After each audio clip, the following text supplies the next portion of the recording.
नमस्कार शेतकरी मित्रांनो.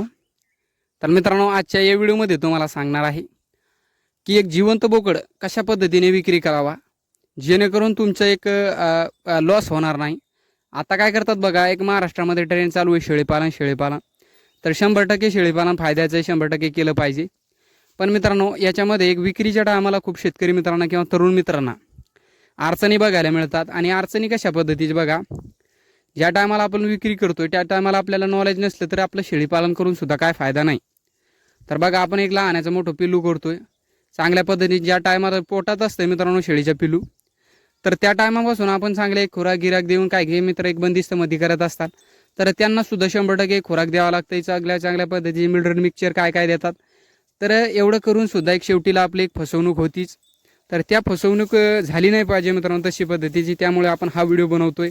तर या व्हिडिओमध्ये तुम्हाला सांगणार आहे की काय किलोने पिल्ली विक्री केलं पाहिजे जेणेकरून शेतकरी मित्राला किंवा तरुण मित्राची एक फसवणूक झाली नाही पाहिजे. सुरुवात जर बघायची झाली मित्रांनो, तर हा पिल्लू एक सर्वसाधारण एक काही शेतकरी मित्रांना माहीतच असेल. आपण एक 2-3 दिवस अगोदर एक व्हिडिओ अपलोड केला आहे आणि त्याच्यामध्ये 3 आपले ब्रीडर दाखवले. त्याच्यामधला हा ब्रीडर एक आहे मित्रांनो छोटा. तर हा ब्रीडर म्हणजे एक आपण विक्रीसाठी काढलेला नाही, पण एक तुम्हाला सांगण्यासाठी आपण एक बोकडा आपला एक सकाळी बाहेर बांधलेला आहे. तर हे बोकड आहे मित्रांनो एक सर्वसाधारण एक 20+ भरला आहे, पण आपण सर्वसाधारण एक 20च किलो धरूया. तर दिसायला बार काय मित्रांनो, पण खूप जबरदस्त संगोपन आपण याचं केलं आहे, कारण आपल्याला हे ब्रीडिंगसाठी बोकड ठेवायचं आहे त्या कारणामुळे. तर या बोकडाचा आपण 20 किलो जर वजन धरला मित्रांनो, तर हा बोकड एक काही किमतीला विक्री झाला पाहिजे. आणि माझा अंदाजे मित्रांनो, आणि मला एक परवडतं तशा पद्धतीने मी एक सांगतो तुम्हाला की बघा, आता महाराष्ट्रामध्ये वेगवेगळ्या पद्धतीचे किमती आहेत. मटण एक वेगवेगळ्या पद्धतीचे वेगवेगळ्या महाराष्ट्रामध्ये वेगवेगळ्या तालुक्या जिल्ह्यामध्ये एक काय होतं आहे, वेगवेगळ्या भावात एक मटणाची एक विक्री होत राहते. काही 700-600ने विकतात, काही 700ने विकतात, काही 650-600ने विकतात. तर अशा वेगवेगळ्या 800ने सुद्धा विक्री होती. पण बघा त्याच्यामध्ये बघा, आमच्या इकडे एक सर्वसाधारण 700 रुपये किलोने बोकडाची एक मटणाचा एक भाव आहे, 700 रुपये किलो. तर दिवसांदिवस वाढणार, पण एक सध्याच्या एक परिस्थितीमध्ये 700 रुपये किलो आहे. तर त्या कारणामुळे मित्रांनो एक सोपी ट्रिक आहे बघा. विक्री करताना आपण काय व्हिडिओ सांगत नाही बघा, याच्यामध्ये आपण काय सांगतोय की शेतकरी मित्राची कोणाची एक फसवणूक झाली नाही पाहिजे. म्हणजे ह्या व्यवसायामध्ये कष्ट भरपूर आहे आणि एक आपली कष्टाचे जे आपल्याला फळ मिळालं पाहिजे ते आपल्याला बरोबर एक मिळत नाही. आणि आपलं एक कष्टाचं फळ एक दुसरंच कोणी खात आहे, तर एक असं होऊ देऊ नये. आता व्यापारी लोक काय करतात, ज्या टायमाला आपलं एक 8-10 हजाराचं पिलू आपलं होत असेल तर ते आपल्याला एक सर्वसाधारण 6-7 अशा दरम्यान आपल्याला मागतात. म्हणजे आपल्याला काय वाटतंय की एक तेवढ्याचंच असेल म्हणून आपले एक मागत असतील.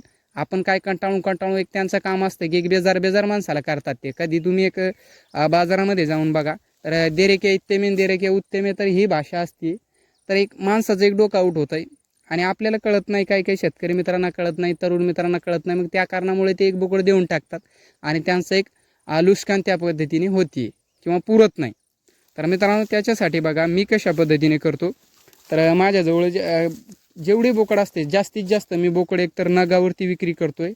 आणि आपलं त्याच्यामधलं एक नॉलेज आहे, मी खूप वर्षाचं एक माझ्या याच्यामध्ये काम करतो, त्या कारणामुळे एक मी जास्तीत जास्त एक नगावरती पिल्लू विक्री करतोय. तर पिल्लू नगावरती विक्री करतो, पण एक काही वेळेस मी नगावरती विक्री करताना सुद्धा जर मला काही कन्फ्युजन आला किंवा मला एक जमलं नाही, तर मी काय करतो मित्रांनो, सर्वसाधारण मला कुठे एक गिजारामध्ये न्यायचं असेल पिल्लू, तर माझा एक अंदाज असतंय की एक मी पिल्लू सकाळी मोजतो मित्रांनो. सकाळी उपाशी पोटी एक पिल्लू डायरेक्ट मोजायचं आणि मोजायचं. तुमच्या इकडे एक मटणाचा काय हिशोब आहे, 600ने जात असेल, 700ने जात असेल, तर मग ते वेगवेगळ्या महाराष्ट्रामध्ये किमती आहेत. तर मित्रांनो माझ्याकडे एक 700 रुपये किलोने जाते, तर मी सर्वसाधारण एक 400 रुपये किलोने जिवंत बोकड एक विक्री करतोय. सर्वसाधारण म्हणजे एक सकाळी उपाशी पोटी पिल्लू मोजायचं बरं का. मग तुम्ही एक दिवसभर चारसाल आणि त्याच्या संध्याकाळी मोजसाल तर मग जास्तच भरेल ते. तर एक उपाशी पोटी जर आपण एक मोजला तर एक त्याच्यावरती आपल्याला लवकर कळतंय की एक पिल्लू आपण बाजारात एक काय किमतीला विक्री केला पाहिजे तर आपल्याला हे परवडेल. तर त्या टायमाला बघा, आपण हे 20 किलोचं जे बोकड तुम्हाला लावलं आहे, तर हा बोकड माझ्यामध्ये एक 8,000 रुपये एक किंमत याची आली पाहिजे. आणि याच्यामध्ये एक आपलीसुद्धा फसवणूक होत नाही आणि घेणारा जो आहे तर त्यालासुद्धा एक परवडत आहे.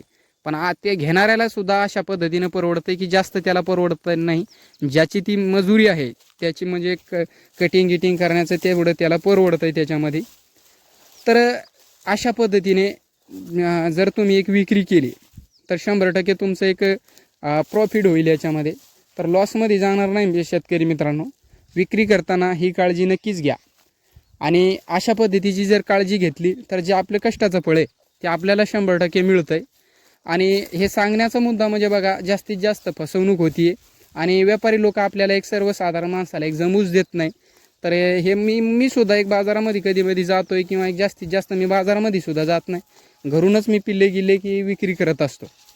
किंवा एक सर्वसाधारण शेतकरी मित्रसुद्धा काही काही आपले खेड्यागावामध्ये सुद्धा घेतात. पण आपण बाजारात जास्त जात नाही बघा. व्यापारी लोक खूप बेजार करतात, त्याच्यामुळे जमत नाही. पण आपण एक सोडत नाही मित्रांनो. जी आपली किंमत आहे ती आपण एक पिलू मोजतो.